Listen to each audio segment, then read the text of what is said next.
கடையில் கிடைக்கக்கூடிய egg noodles வீட்டிலே எப்படி டேஸ்ட்டாக செய்யலாங்கிறத பார்த்தலாம். ஒரு கடாயில் தண்ணி கூடவே நூடுல்ஸை சேர்த்துட்டு 1/2 டீஸ்பூன் அளவுக்கு சால்ட், 1 டீஸ்பூன் அளவுக்கு எண்ணெய் சேர்த்துடலாம். எண்ணெய் சேர்க்கும் போது ஒன்றோட ஒன்று ஒட்டாமல் வரும் நூடுல்ஸ். நல்லா 3லேருந்து 5 நிமிஷம் வரைக்கும் வேக வச்சிடலாம்.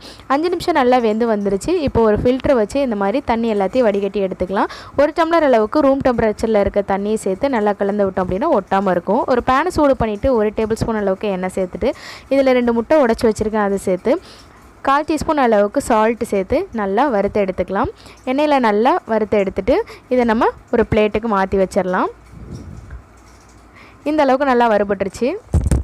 இப்போ அதே பேன்லேயே 1 டேபிள் ஸ்பூன் அளவுக்கு எண்ணெய் சேர்த்துட்டு எண்ணெய் சூடானது 2 பல் பூண்டு பொடியாக கட் பண்ணி வச்சுருக்கேன் சேர்த்துட்டு மீடியம் சைஸ் ஒரு பெரிய வெங்காயம் நீள்வாக்கில் கட் பண்ணி வச்சுருக்கிறத சேர்த்துட்டு நல்லா பொடியாக கட் பண்ணி வச்சுருக்க கேரட் பீன்ஸையும் சேர்த்து 1/4 டீஸ்பூன் அளவுக்கு சால்ட்டு சேர்த்து இதெல்லாத்தையுமே ஹை ஃப்ளேமில் நல்லா வதக்கி விட்டுறலாம்.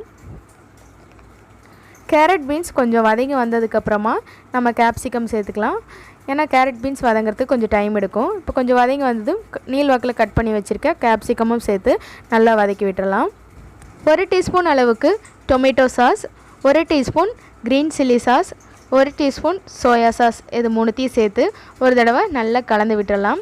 நல்லா கலந்து விட்டுட்டு நம்ம வேக வச்சுருக்க நூடுல்ஸை இதில் சேர்த்து இந்த மாதிரி 2 ஸ்பூன் அப்படி இல்லைனா 2 கரண்டி வச்சு கலந்தோம் அப்படின்னா நூடுல்ஸ் உடையாமல் அப்படியே இருக்கும். இந்த மாதிரி நல்லா கலந்து எடுத்துகிட்டு கடைசியாக நம்ம வறுத்து வச்சுருக்க முட்டை கூடவே கொஞ்சமாக பெப்பர் பவுடரும் சேர்த்து நல்லா கலந்து விட்டோம் அப்படின்னா சிம்பிளாக நம்ம எக் நூடுல்ஸ் ரெடி ஆயிடுச்சு. நீங்களும் இதே மாதிரி ட்ரை பண்ணி பார்த்துட்டு எப்படி இருக்குது அப்படிங்கிறத கமெண்ட் செக்ஷனில் சொல்லுங்கள்.